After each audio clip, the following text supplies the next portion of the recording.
Here we are going down U.S. Highway 45 in northeast Mississippi, and we're headed toward Tupelo. And we're going down there to try to find Tupelo's favorite son, Elvis Presley. And what you do is just take the 45 bypass around Tupelo. When you get to Main Street, go east on Main and just follow the signs to the Elvis Presley Museum.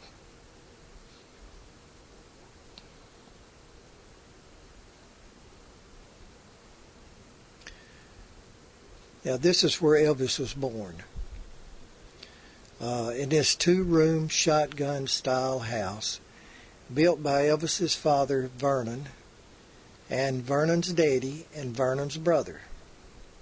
Now, Elvis was born here on the 8th of January in 1935, along with his twin brother, Jesse Kieran.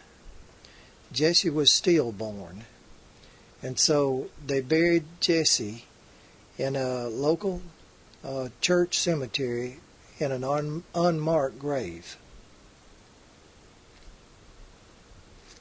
Now this is a picture of Gladys, Elvis's mother, when she was younger.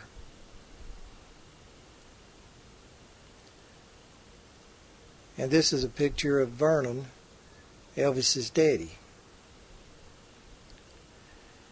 Now Vernon was working for somebody, and he borrowed $180 to buy the material to build that house with. Now this is both of them when they were younger.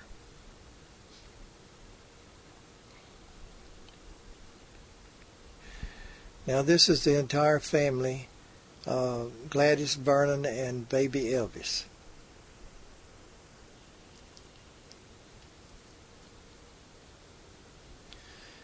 This is Elvis a little bit older. And this is when he was still running around as a boy in Tupelo. Now, they lived in this house here for about 2 years after Elvis was born. And then Vernon wasn't able to make his payments of the $180, so they had to move out and they lost the house. But they moved in with Vernon's mother and daddy, who just lived a short distance away. Years later, in 1957, when Elvis come to do a show here in Tupelo, he come back by here and saw the house was empty, so he just bought it again. Now, I like this picture here because this is what it really looked like. Their house is the one on the left. And it was just a little row of shotgun houses. Now here's the family again when Elvis was a little bit older.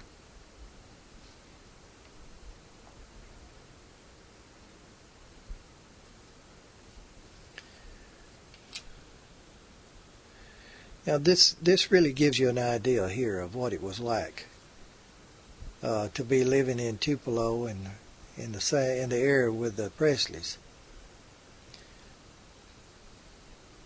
This is the inside of the house.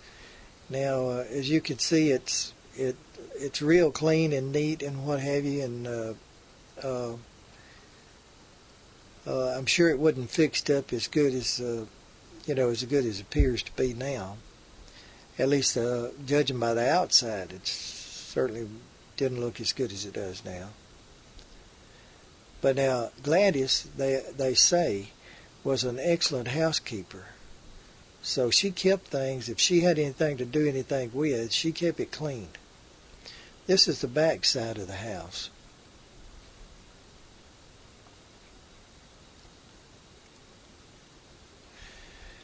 Now this is a monument that they built to Elvis. I think they took a picture of him when he was, I don't believe it was this one, but they took a picture of when he was 13 years old, and that's how they made that bronze monument to him.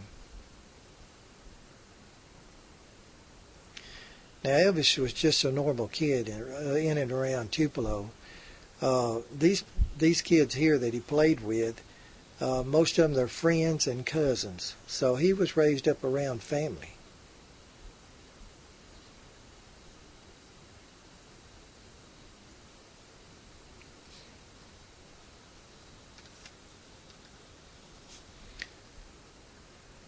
Now, Gladys, Elvis actually wanted a .22 rifle. Just that's most boys do at that age, and especially if you live in the country.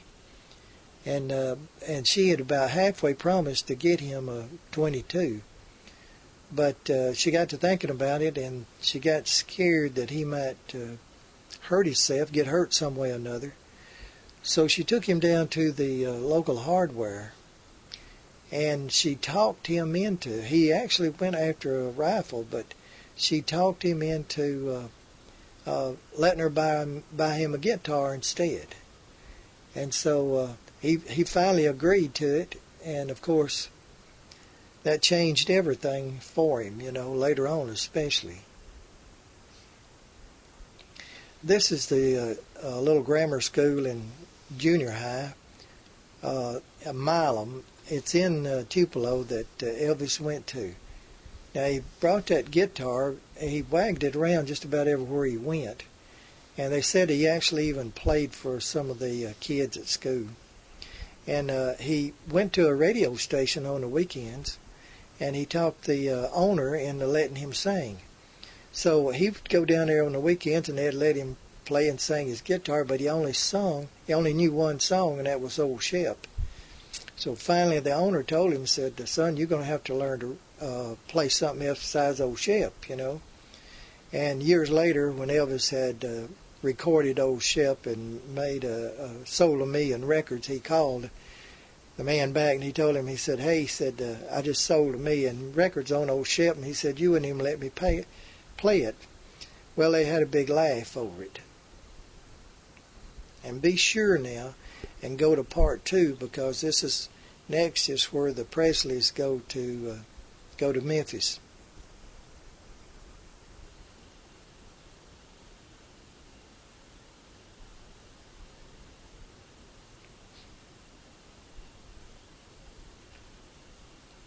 And the thing about them going to Memphis is they had to sneak out in the middle of the night because they owed so many bills in Tupelo. They didn't want anybody to know they was leaving.